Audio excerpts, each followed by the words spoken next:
Wow, this guy's fucked. This guy put in 3.2 mil, got it up to 5.4, and then it dropped to 2.1, and he has a net loss of 1.1. Okay, yo, this is insane.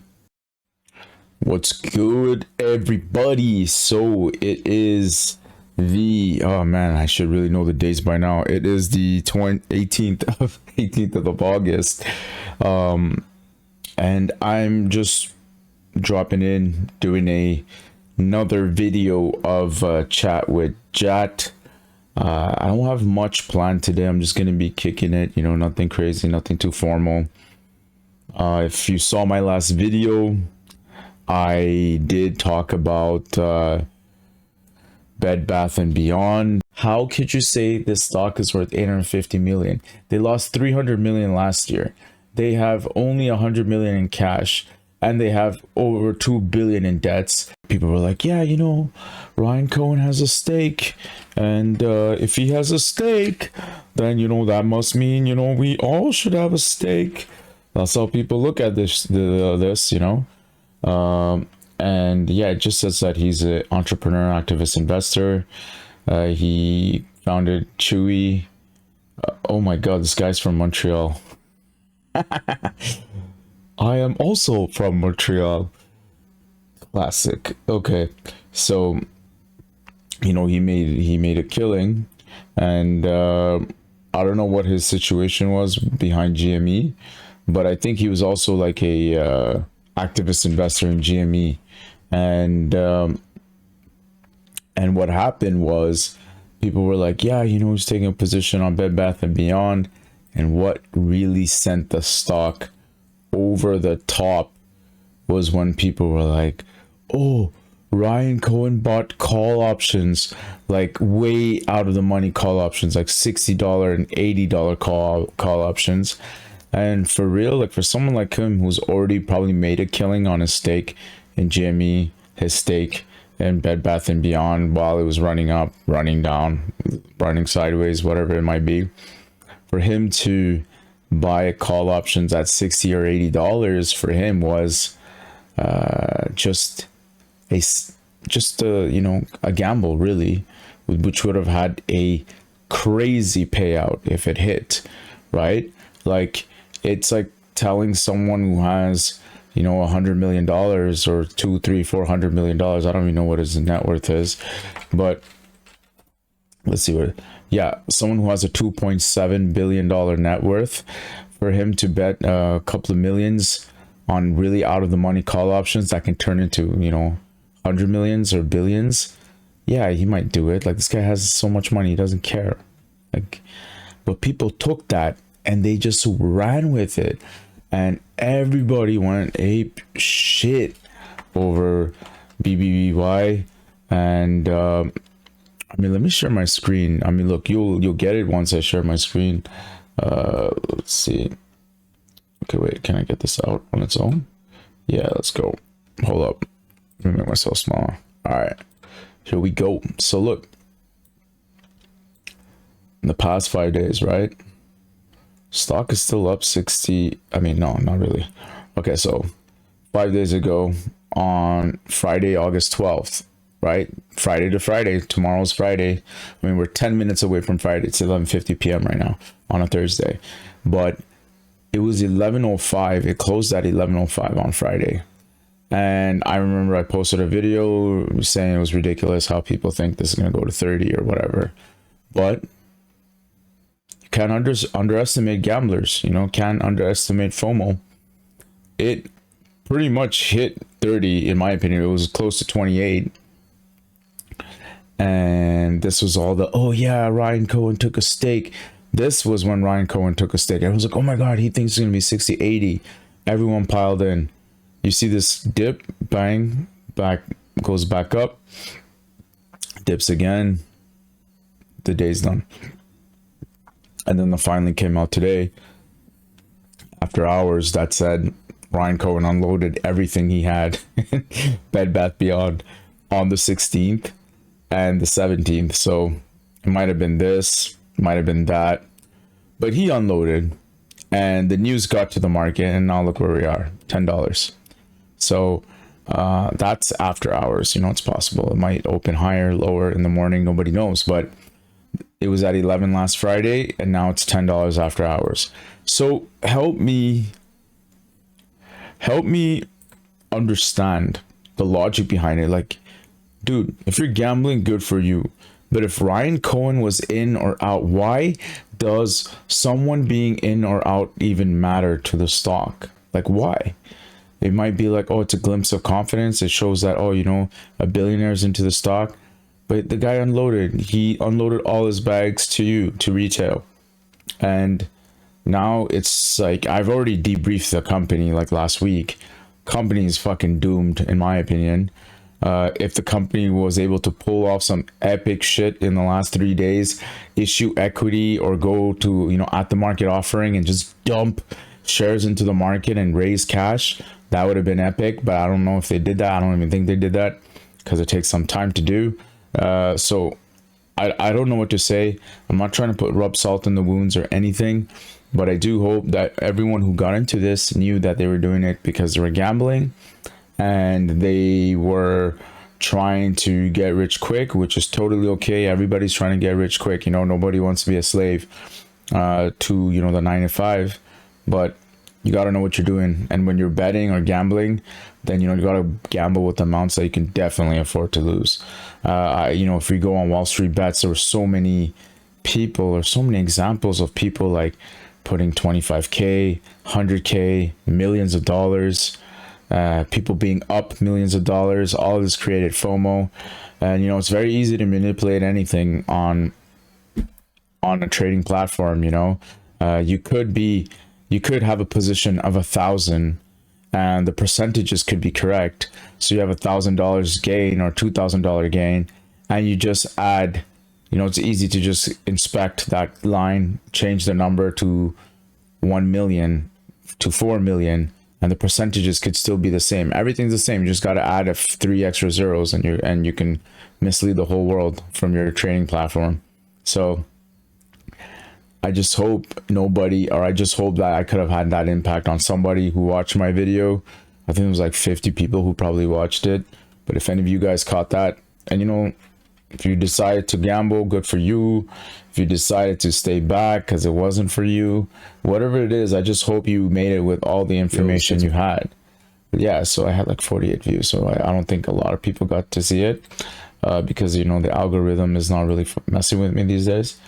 But hopefully it resonated with some people. So apart from that, what's going on with me? As you can see, I did cut my hair. I used to have like long ass hair. I was surprised how long it was. It was like almost all the way down to my shoulders, and or at least certain strands were, certain sections were.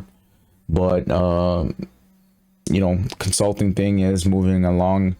It's crazy how many calls I'm getting, but it's all about the right fit and having success. I don't need to chase money. I don't need to jump into something and just drive myself miserable and fail for the client. I want to do a good job wherever I go. So things are getting serious, let's just say that, and I'll definitely keep you all updated on how things go.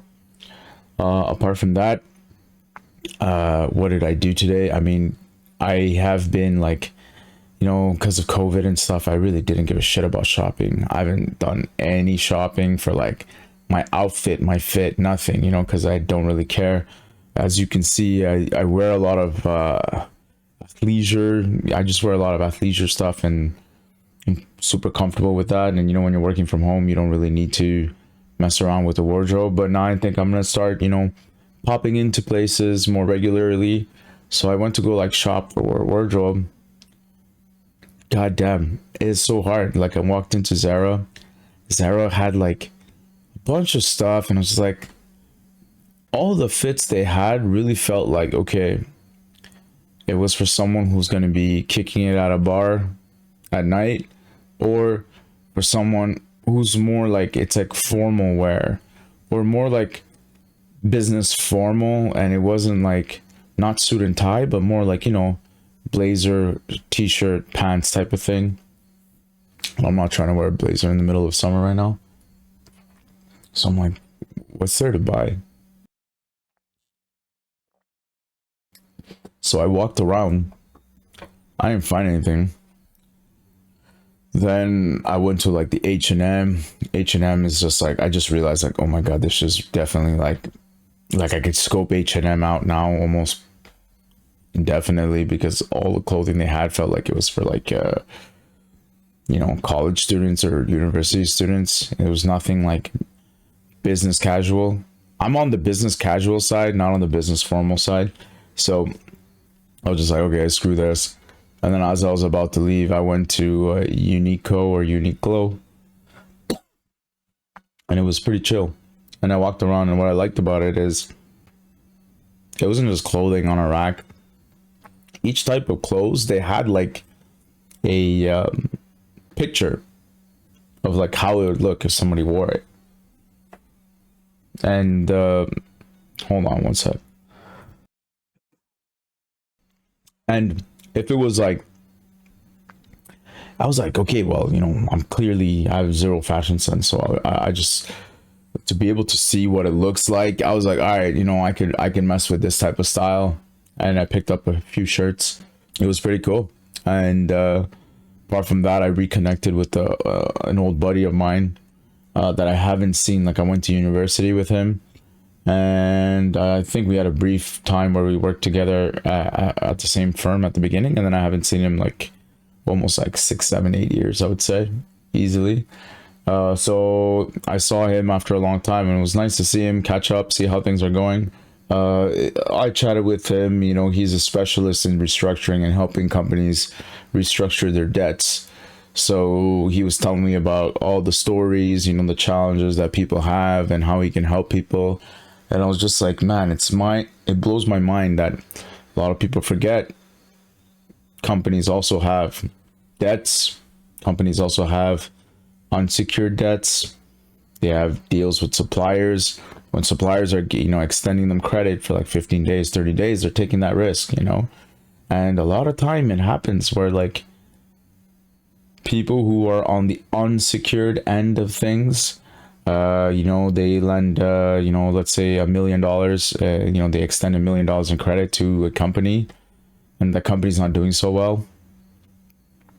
And then you're presented with like a solution from the trustee. The company that's struggling would get a trustee, and the trustee would go back to the supplier and be like, listen, man, I know my client owes you $1 million, but if he cuts you that $1 million, he can't even make moves to cut you that $1 million.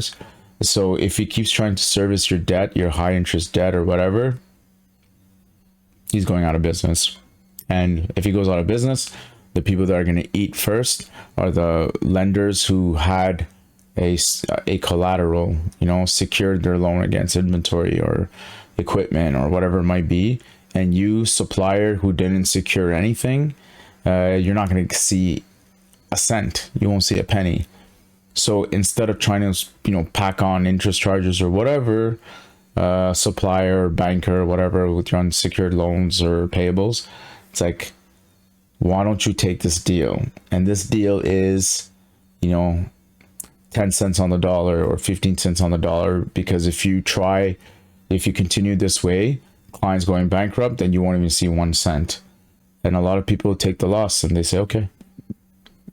So it's crazy to see how the business side of things work. I didn't know, like, lenders, I guess when lenders are faced with the inevitable, like, this guy's gonna go bankrupt and you're not gonna get shit, or you can get X, which is a little bit better than nothing, then when push comes to shove, lenders are willing to work with you. So it was interesting to see.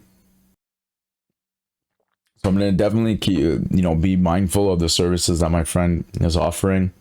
And if anybody on the line, or if anybody knows somebody that is struggling, their medium-sized enterprise is struggling because of debts that they have outstanding to variations of suppliers or lenders, these are avenues that you can pursue. I personally can't do it. because having a title, if I even go down that direction, I don't know how severe they are, but even if you go down that direction of bankruptcy, it's like, dude, you're clearly not good with your money. And if you're not good with money, then you should not be a CPA. You shouldn't be working in such and such industry. So I can never do that. But so I could see people who can, and that's where it leaves things for abuse, right? Like, I'm just trying to imagine a hypothetical. Like, what if somebody opens up a company, they're doing well, they're milking it along, 200, 300K in sales or whatever. What if, like, what can they really do that would jeopardize a supplier or lender? Like, if they were to buy a building, the lender is has a collateral against the building. If they need money to buy inventory, usually there's collateral against inventory. I would only see, like, if someone buys a car and finances a car, then the lender he can repo the car. He might not get all his money because there's obviously depreciation, but in today's market, he might be able to break even. So I'm really having a hard time. Like, this has to be like some kind of, the only way it could really be abused would have to be like some long-term kind of scam where somebody just builds a super successful business, convinces everyone to lend him a ton of money that's unsecured, and then says, go F yourself. I don't have the money to pay you back. But that's the only way you can do that. But to do that, like, you would actually have to build a successful enterprise, and it's hard to prove that, business leaders could be bad with their money. Just because they had a successful startup doesn't mean that they're good with their money. They could have just got really lucky. But if someone was able to build a successful business and then able to convince bankers to lend XYZ, then potentially it was a profitable business. And then at that stage for the company, they were just not the right fit anymore, and new leadership should have came in to take the company to the next stage. And that's why bankers, usually when they're giving loans or anything, they like to keep tabs on how the company is doing, to act rather than react. They're gonna act quick before things go really bad, and then they have to have a bad reaction to things. So that was cool. I was happy I messaged him, or I'm happy that we had our conversation, and we linked up, because it's crazy how small the world is. And given that I'm doing what I'm doing now as an independent consultant, speaking to him having his own clients and whatnot, I'm sure we're gonna be able to help each other down the line, and really looking forward to that too. Apart from that, I mean, what else is new? I mean, this week, like, I have like a calendar that I put together. God damn. Yeah, so what happened was, this week I had to bring my dog to the vet, and when I brought my dog to the vet, this guy was going apeshit. Like, he does not like being in the vet. It's like, I don't know what it is. Maybe it's because dog's sense of smell is so good that he can smell the fear from other dogs, or fear, or like death or whatever of other dogs that pass through that clinic, and we humans can't pick it up. And I think they say, like, a German Shepherd, Husky, whatever, German Shepherd, smell power compare to humans. So they say a German Shepherd's sense of smell is 100,000 times better than of a human's. So we have 6 million scent receptors. A German Shepherd has 225. So maybe we humans don't smell death. We don't smell pain. We don't smell, fear. But maybe these guys can distinguish those smells because they can smell 100,000 times better than us. So that is why he probably hates going to the vet, because he knows this place is not really a good vibe. These people come here when they're not feeling good, or dogs come here when they're not feeling good. So yeah, I mean, let's see. Wait, I just got a few messages on my phone. So apart from that, nothing else has been going on my side. Yesterday we went biking. That was chill. And you know, I love going around the city, and you know, I think if you have the chance, you should definitely come to Montreal. Montreal is a wicked city.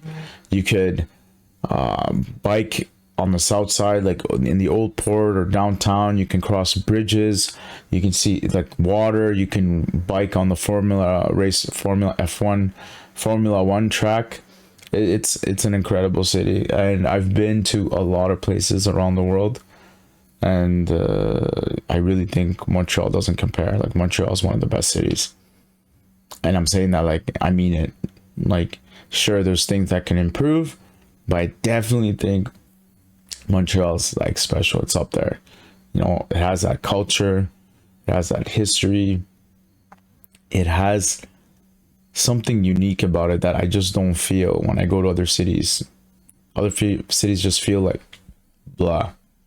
So maybe it's probably because I'm always passing through cities. Like, I spend maybe 3-4 days max in cities when I travel. Maybe I need to like immerse myself in the cities to really appreciate it. But so far, I'm just like, goddamn, Montreal's the best place. I'm gonna see what's going on Wall Street bets first, because I'm sure a lot of people are tripping. So this is the guy who put in millions. Good for him. So he put in 2 million, which became 5.4, and then went down to 2.1. 2 million. Final update 2 million. He had 3.2 million, which became 5.4, which became 2.1. He lost $1.1 million. Wow, this guy's fucked. This guy put in 3.2 mil, got it up to 5.4, and then it dropped to 2.1, and he has a net loss of 1.1. Okay, yo, this is insane. But when this guy posted that 5.4, everybody wanted to be a part of it. You know what I mean? So he's like, so Ryan Cohen selling his Bed Bath and Beyond. A lot of people are going to be mad about how things played out, but so Ryan Cohen selling his Bed Bath Beyond 2 days ago didn't make BBBY nosedive, but the apes finding out he sold his BBBY made it nosedive. You guys are unbelievable. I thought this was supposed to be a short squeeze. Instead, I got cucked. Who yourselves got cucked by Cohen? Cuckception. Go listen to Marvin's Room. I'm holding what I have left out of pure spite. The shorts haven't covered. Do I think it could still be squeezed? No. Why? Because you apes are inconsolable and don't want to listen to reason. Like, this is so stupid. But like, it was FOMO. Retail doesn't make that kind of move after hours or at all. I'm retail and I sold after hours. Bought back at a much lower cost basis too. Ever wonder why you never made money in the stock market? Nah, I walk into the casino expecting to lose my bet. Sounds like fun. I can confirm it's not. Yeah, so there's going to be people who are mad, bitter. There's going to be the hardcore guys who are going to be like, yeah, you know, I'm still down. I still believe. Someone's like, this age like milk. Ryan Cohen, I'm sick of seeing failed executives make millions in risk-free compensation while shareholders are left holding the bag. Listen up, apes. Cohen selling changes nothing. Why is everyone freaking out? He never had anything to do with this movement. The stock was heavily shorted in the 5 to 9 range, and hedge fund brokers are sitting on hundreds of millions of dollars in losses. Last indicator I saw was 55% of the short was shorted. This was always the right play. Cohen selling changes none of this. Stay the course, apes. Yeah, I don't know. I don't know what's right. I don't know what's wrong.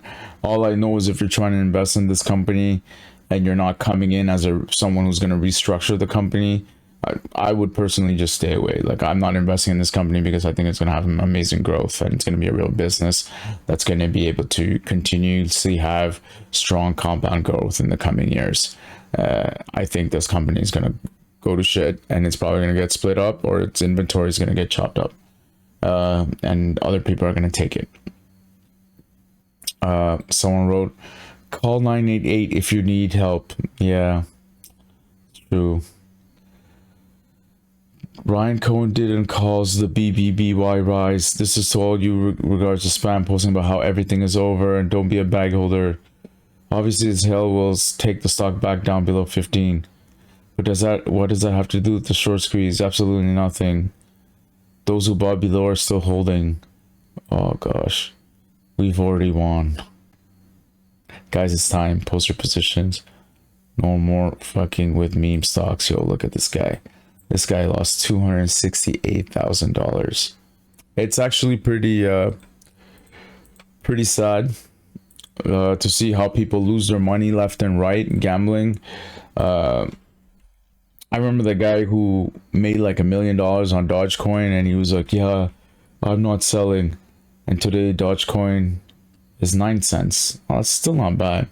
Where before, I mean, 9 Canadian cents. So like, I don't know, 8, 7 US. I don't know. But before it was like almost $1, and he was like, "I'm not selling." Just kind of ridiculous. You know, when you make 10x, you need to get GTFO, right? It's a no-brainer, especially on Monopoly money. So let's go back to Reddit. Idiots in cars, and then we'll wrap it up. We hit 30 minutes, so getting close. All right, let's go. Gosh, I feel like it's gonna be bad. Like, there's a guy here. So there's people who are not watching and just listening. It's like a parking lot, and there's like an open thing that you can, let's say like a cover, like a manhole cover or something, and there's a guy inside the manhole cover, and I feel like he's gonna get run over. Okay, there's a car pulling out of the parking lot, and it hits him, and he just keeps going. God damn. This guy alive? Like, did his head get chopped? Oh shit, he's alive. He's in pain. God damn, that's messed up. Yo, some people have like no regard for life. Elderly woman drives into the second floor of the South Shore Plaza Mall just outside of Boston. What? Yo, this is what I'm saying. Like, not, I mean, I don't want to be ageist, but I feel like a license shouldn't be a lifetime privilege. A license should be subject to regular testing, regular scrutiny, like at least once a decade. Like, everybody needs to do it. And it should be like, it could be surprise, or it could be like, you know, book your appointment, you're going to go for another exam. You're going to do a vision test, you're going to do an exam, and you're going to see if you still have the ability to drive. If no, you know, I'm sorry, you need to go back to class and, you know, redo your exam. Okay, that's ridiculous. I shouldn't like kill people. Hopefully. Got my first Honda bump. Hit and run by a Honda Accord.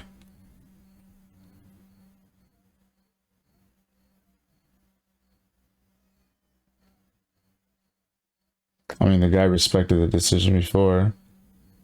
I mean, respected the space. Oh shit. How did that happen? Yo, this looks like Toronto. Wild Wing? Is that like a... Boom. Oh yeah, it's Ontario plate. I knew it. So I was like, yo, this looks like Toronto. It's an Ontario plate. But look, the guy like is respecting the distance. He's not like trying to rush out. I think like he didn't anticipate him to stop again. Like stopped again. Like, oh shit. And then what? This guy just reverses?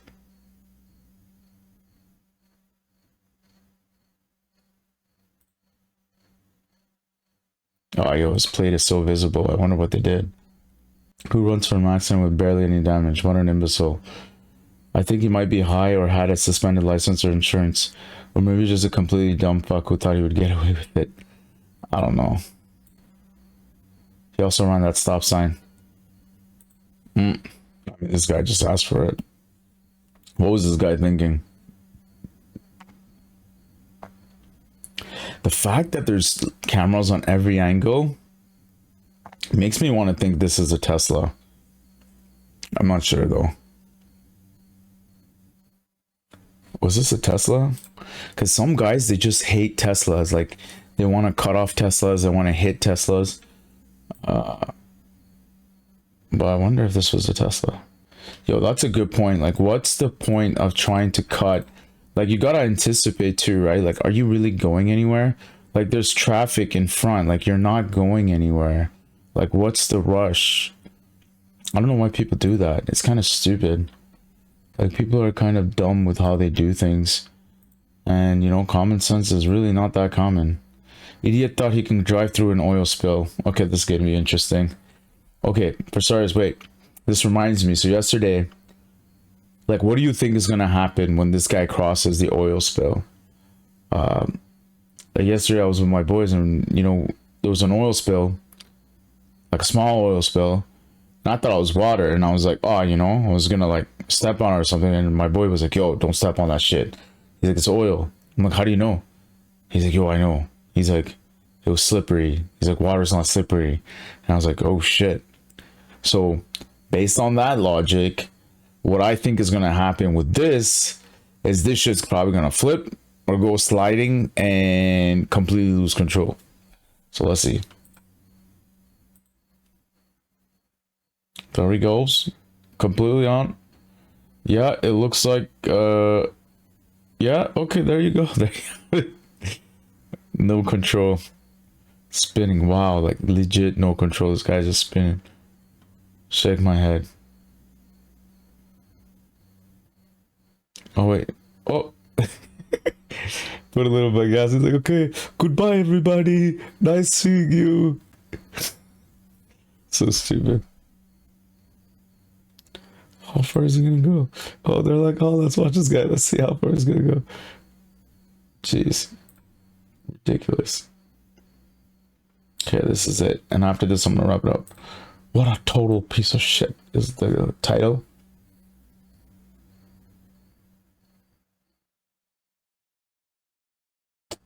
Oh my god. What do I have to say? I mean, the guy on the fast lane, he is passing cars. Like, he has good speed. He's doing well. This guy's just... Damn, this guy's stupid. Like, why would he do that?